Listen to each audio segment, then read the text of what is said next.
Почитувани гледачи, добро вечер. Уште еднаш во скоро 23 часот од мобилното студио на телевизија Нова во Штип, непосредно по завршувањето на митингот на коалицијата на коалицијата за подобра Македонија, предводена од ВМРО-ДПМН, како што најавивме во претходните вклучувања, тоа го спомена и колешката Анита Петровска-Рајковиќ.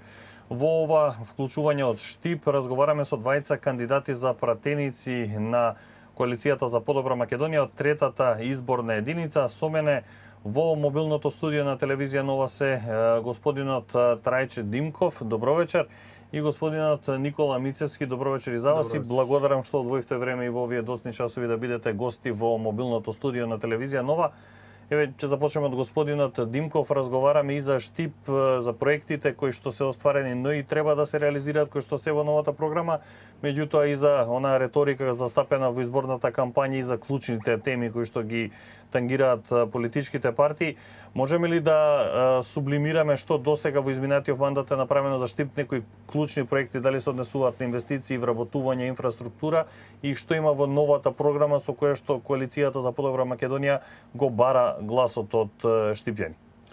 Па, граѓаните на Штип треба да бидат задоволни и ние како пратеници исто така имавме може да учествуваме во донесувањето на многу буџети, можно да се крира таа програма за доброто на граѓаните, меѓутоа сакам да кажам неколку работи кои се направени за Штип стратегиски, пред се и за регионот. Порано бевме обвинувани од Социјалдемократски сојуз дека не се прави за Источен регион, за Штип и така натака. Ќе ви кажам неколку работи. Како основа на се е Универзитетот Гоце Делчев. Технолошка индустријската зона, хидросистемот Злетовица, значи патиштата кои се движат кон Штип, бидејќи Штип е некако центар на овој регион и крстопат на овој дел. Значи тука е веќе автопатот во близина, наредната година очекуваме да биде. Исто така почетокот, или како што рековме, до трета плоча сме на изградбата на клиничката болница, покажува во близината на тука на 3 чешмени и гасоводната мрежа, покажува кои се елементи се поставени и која е таа основа која во иднина ќе даде голем развој за Штип. И покрај другите ситни проекти кои на некој начин дават еден подобар квалитет за живот во Штип. Мицевски, со што може да го дополниме ово излагање на Димков околу тоа што е еве со што конкретно ќе го барате гласот на 11-ти? Уште многу проекти се реализирани во Штип. Во Штип се асфалтирани над 130 улици. Значи дел е со помош на локалната самоуправа, дел со средства од Агенцијата за рурален развој и сите села во Штип добија асфалти. Дополнително, како што каже колегата Димков, направена се почна со изградбата клиничката болница, која што е еден круцијален проект за Штип, не само за Штип и за Источна Македонија. Изградени се безброј спортски објекти, се вложи во образованието, се вложи во спортски игралишта, детски игралишта и многу други проекти. Тоа е дел од работите кои што веќе се завршени. Во новата 4-годишна програма реално на ВМРО-ДПМН се предвидуваат уште многу проекти. Опфатени се земјоделците. Дел од реконструкција на главниот канал 18, кој што го наводнува најдоброто поле во Штипско, а тоа е делот од Овчеполието, Морсаково, Судик, Сорчиево, Кривидол.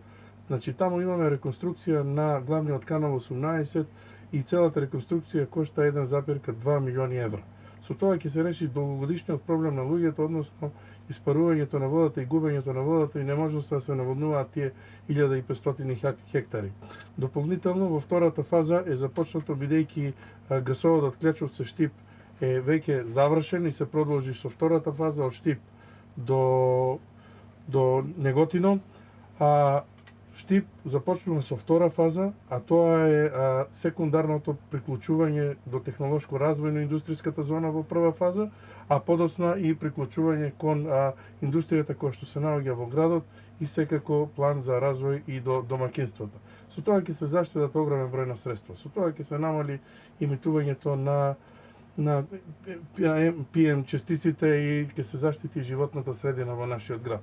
Дополнително предвидено е, значи еве денеска и претседателот на ВМРО-ДПМН господинот Никола Груевски го најави затворениот базен кој што се планира во Штип. Дополнително спортски игралишта, скейт паркови. Почнување со проектот и за браната Отења. И она што за Штип представува, значи, една символика, тоа е Исарот. Целосно затварање, односно изградба, реконструкција на зидините на Штипскиот Исар, и секако негова илуминација, и тоа представува еден битен проект кој што за Штипјани значи многу. Дополнително предвидени се уште многу проекти во програмата Реално за Штип. Проектот за развојот на селата, односно гледате дека се офатени еден голем број на села кои што се во близината на Штип. Таму живеат луѓе, се надевам дека поволностите кои што ги предвидува владата ќе ги поттикне да отворат своји приватни бизниси, затоа што има многу олеснителни околности. Како во придонесите, така во данокот на добивка се помага при самото вработување со 2000 евра и со 4000 евра доколку се прими човек кој што е стечаец. Се помага во инфраструктурното, значи изградбата на објектот со 10% и многу придобивки кои што ги нуди ВМРО ДПМН и програмата Реално. Тие се остварливи, реални, пресметани. Народот во Штип и во Источна Македонија и во Република Македонија ги има видено проектите кои што ги ветува ВМРО ДПМН, дека најголем дел, над 90% од нив се реализираат, и се надевам дека довербата ќе ја добиеме максимално, како што заслужуваме, за да добиеме 63 пратеника и лесно формирање на влада и оттргнување на сите овие пречки кои што опозицијата во моментот ги нуди како нивна програма, а уствари е разнебитување на Република Македонија. Токму околу опозицијата делуме ми беше врзано следното прашање, и до двајцата ви на Димков и повеќе да му остапиме. Како ја оценувате досегашниот тек на кампањата? Каква реторика преовладува? Каква кај вас, каква кај опозицијата? Дали оние меѓусебни обвинувања и преовладуваат, или преовладува некој позитивен тон кој што ги осликува двете страни, или пак имаме различна слика на двете места? Многу е различно. Гледате дека кај нас реториката во суштина е со проектите. Оно што го имаме направено и оно што го нудиме на граѓаните. Од другата страна го имаме Социјалдемократскиот сојуз со нивниот лидер и со сите носители на листите, каде што едноставно зборуваат само негативни работи, не сакат да ги отстрнат нашите представници, едноставно изнесуваат куп невистини и лаги со намера да го придобијат членството. Меѓутоа и нивните проекти кои ги кажуваат се всушност нереални и неостварливи, неиздржливи. Меѓутоа мислат дека на тој начин дека доколку ние ќе кажеме едно, тие ќе кажат два и ќе добијат поддршката од граѓаните. Меѓутоа не смееме да забораваме дека Штип и околината и регионот, и како што рекоа претходно и Илија Димовски спомна, дека се коригира од една историска неправда. Односно Штип има многу страдано од властите кои ги имаше претходно од Социјалдемократскиот сојуз.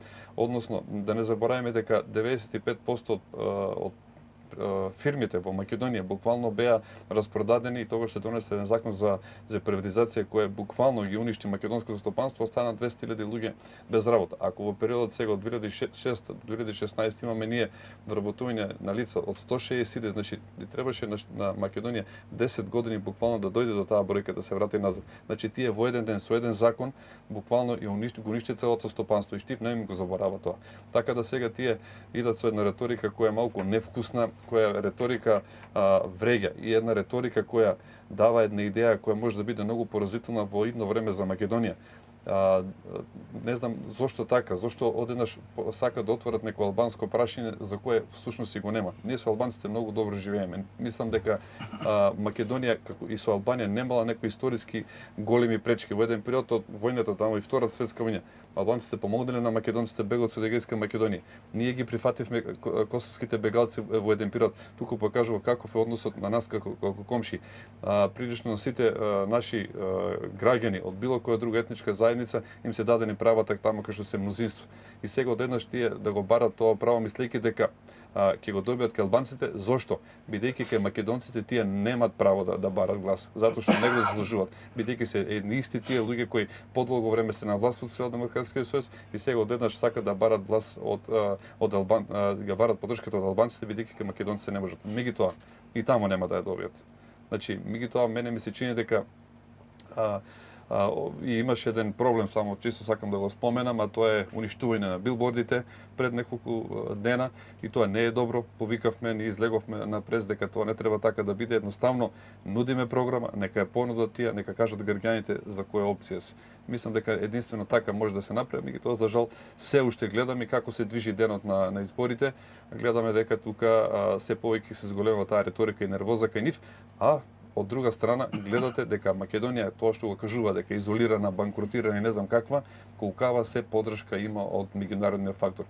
Буквално најголемите европски политички партии денес ни беше и на митингот и Токму за тоа сакав да продискутираме. Овдека вечерва чухме многу јасни пораки во односи на македонскиот народ и во однос на македонскиот јазик. Пред неколку дена курс во Скопје со поддршка. Овдека министер за надворешни работи на една држава членка на Унгарија, на Европска унија и на НАТО, потоа представници, европратеници од највлијателните политички субјекти во Европа, и кај нив се јасни тезите и за народот и за јазикот. Како штипјани ги доживувате сите оние дискусии на тема двојазичност, федерализација, проширување на рамковен договор? Видете, овде е Источна Македонија и етнички чист дел од Република Македонија. Ние немаме проблем со албанците и со албанскиот народ. Меѓутоа се наметнува тема која што не е приоритет во моментот. Ние имаме толков број на невработени луѓе во државата. Имавме затворени фабрики кои што не функционираа. Во моментите кога почна да заживува се, во моментите кога Штип од еден мрачен период се префрли во еден посветел период, со отварањето на универзитетот, со доаѓање на 20.000 студенти, со оживување на штипската економија, со отварање на 3 зони во технолошко развојна индустрија, 3 фабрики се извинувам, во технолошко развојна индустријската зона. 1800 вработени имаме во Johnson Control. Technical Textile започна со работа. Кондево еве веќе се прават интервјуа за 250 вработени.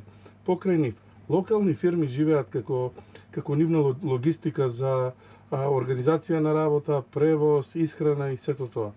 И сега да се започнува да се отвара една тема која што може да отвори Пандорина кутија во Република Македонија, мислам ниту е место, ниту е време. Штипјани сакаат развиток, штипјани сакаат работа, штипјани сакаат проекти, дела, подобрување на квалитетот на живот. Тоа е потребно во моментот. Тоа го нуди ВМРО ДПМН, граѓаните се свесни, ние излегуваме со реална програма, со реални рокови, со реални проекти, пред се испланирани, за да може да се вкалкулираат во буџетот на Република Македонија. Да излезете и да кажувате дека ќе дадете по 500 евра, ако се двајца во фамилија 1000 евра, тоа ниту со закон, ниту со декрет, ниту со нешто се донесува во Република Македонија. Зголемувањето на платата го прави зголемувањето на бројот на вработените, односно намалувањето на работници на пазарот, па стопанството мора да ги зголемува платите за да се кажува нешто. Мислам дека граѓаните на Република Македонија се доволно мудри, доволно паметни, знаат што се реални, а што нереални ветувања и на крајот со својот избор на 11 декември ќе го решат победникот и не само победникот. Јас се надевам дека граѓаните ќе помогнат да се стабилизира Република Македонија, да остане унитарна и да продолжиме да работиме на нејзиниот економски развиток, а не да се враќаме назад во едни црни денови, во едни црни сценарија кои што некој од надворни ги нуди, а овде преку алатката која што има треба да се испорача до македонскиот народ. Го виде македонскиот народ тоа и затоа и на нивните митинзи има толку луѓе колку што има. Јас ви благодарам и на двајцата што во овие досни часови одвоивте од своето време за да гостувате во ова наше мобилно студио. Ви благодарам уште еднаш за гостувањето. Почитувани гледачи, вам ви благодарам за вниманието. Ги проследивте ставовите излагањата на кандидатите за пратеници Димков и Мицевски од листата на пратеници кандидати на Коалицијата за подобра Македонија во третата изборна единица. Ви благодарам за вниманието со кое не следевте.